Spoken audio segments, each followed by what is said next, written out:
پھر میں ایک بار نہیں، دو بار نہیں، شبیر قمر بخاری کروڑوں بار قربان نہ جائے اپنے کریم نبی کے اس فرمان پہ کہ میرے کریم نبی نے فرمایا صحابہ کسی غریب کے سامنے اپنی دولت کی نمائش نہ کرنا، اس سے غریب کا دل دکھے گا، اور میں کسی یتیم بچے کے سامنے اپنے بچے سے پیار نہ کرنا، اس سے یتیم بچے کو مرا ہوا باپ یاد آئے گا۔ میں یتیموں کے سروں پر شفقت برا ہاتھ رکھتا ہوں، کیوں؟ اس لیے کہ جب میں مر جاؤں کوئی میری اولاد کی سر پر بھی شفقت برا ہاتھ رکھے گا۔ میں غریبوں کی مدد کرتا ہوں اس لیے کہ غریب ہونے میں وقت نہیں لگتا، میں غریبوں کے دکھڑے سنتا ہوں، درد سنتا ہوں، اس لیے کہ جب میں کریم رب کی چوکھٹ پہ ہوں اللہ پہلے میری سنے گا۔ مدینہ شریف میں ایک کملی عورت رہا کرتی تھی، بڑھیا، جس کا ذہنی توازن ٹھیک نہیں تھا، ہم اپنی زبان میں جسے پاگل کہتے ہیں، اس کا ذہنی توازن ٹھیک نہیں تھا، کملی سی، کم عقل سی عورت تھی، بڑھیا تھی۔ وہ مسجد نبوی کے سامنے آئی، گیٹ کے سامنے، اس نے میرے کریم نبی کو اشارہ کیا، حضرت سیدنا عمر فاروق اور دیگر صحابہ بھی ساتھ میں موجود بیٹھے۔ اس بڑھیا عورت نے اشارہ کیا میرے پاس آؤ، تو میرے کریم نبی خود اٹھے بڑھیا کے پاس آئے، جی کیا کہنا ہے؟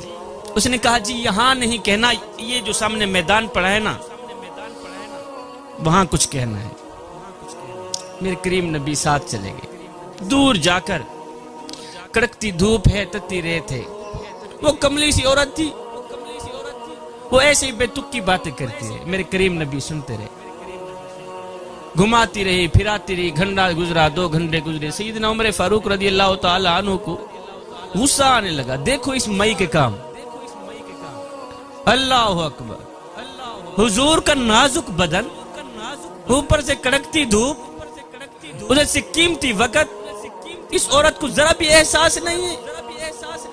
خیر وہ بے تک کی باتیں کرتی رہی، اوپر سے گرمی کی شدت ہے، حضور کا نازک بدن ہے، قیمتی وقت جا رہا ہے۔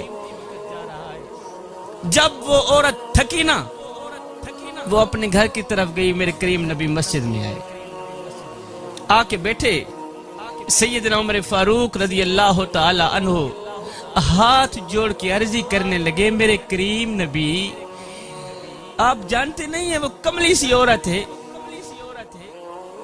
اس نے آپ کا قیمتی وقت برباد کر دیا ہے، آپ کا نازک بدن، اوپر سے کڑکتی دھوپ، آپ کا قیمتی وقت اس نے ایسے ضائع کر دیا ہے۔ حضور یہ جو بڑھیا کملی سی عورت ہے نا، لوگ اس کی بات سننا گوارا نہیں کرتے، اس سے بولنا گوارا نہیں کرتے، یہ جس راستے پہ جا رہی ہے لوگ وہ راستہ چھوڑ دیتے ہیں، اس نے آ کر آپ کا ٹائم برباد کر دیا۔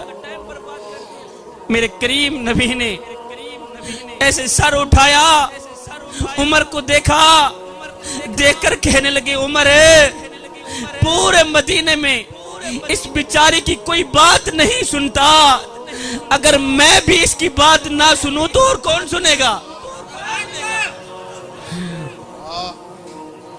اگر میں بھی اس کے دکھڑے نہ سنوں تو اس کی سننے والا اور کون ہے؟ اگر میں بھی اس کے غم نہ سنوں اس کی سننے والا اور کون ہے؟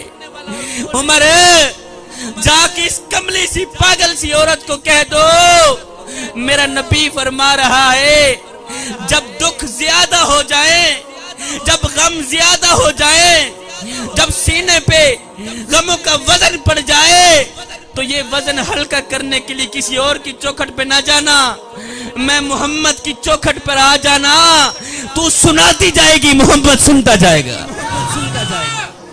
غریبوں کی دکھڑے سنا کریں، غریبوں کی مدد کیا کریں۔ میاں کرونا کے دنوں میں میرے اللہ نے لوگوں کو مسجدوں سے باہر نکال دیا، مدرسوں سے باہر نکال دیا، مندروں سے باہر نکال دیا، حکم دیا جاؤ پہلے حقوق العباد پورے کر کے آؤ۔ صاحب اہم دن وہ نہیں تھا جس دن آپ اس دنیا میں آئے تھے، اہم دن وہ ہوگا جب تم یہ جان لوگے کہ تمہارے آنے کا مقصد کیا تھا۔ اپنے آنے کا مقصد پورا کرے صاحب۔ انسان بنے، انسان بننا سیکھیں. یہ ضروری نہیں ہے جس میں سانس نہیں وہ مردہ ہے. مجھے بتاؤ جس میں انسانیت نہیں ہے وہ کون سا زندہ ہے؟ وہ بھی مردہ ہے. صاحب صرف بندہ بننا مشکل ہے، صرف بندہ بننا مشکل ہے، پھر نہ پیر بننا مشکل ہے نہ ہی فقیر بننا مشکل ہے. اللہ، صرف بندہ بننا مشکل، صرف بندہ، آپ بندے بن جائیں.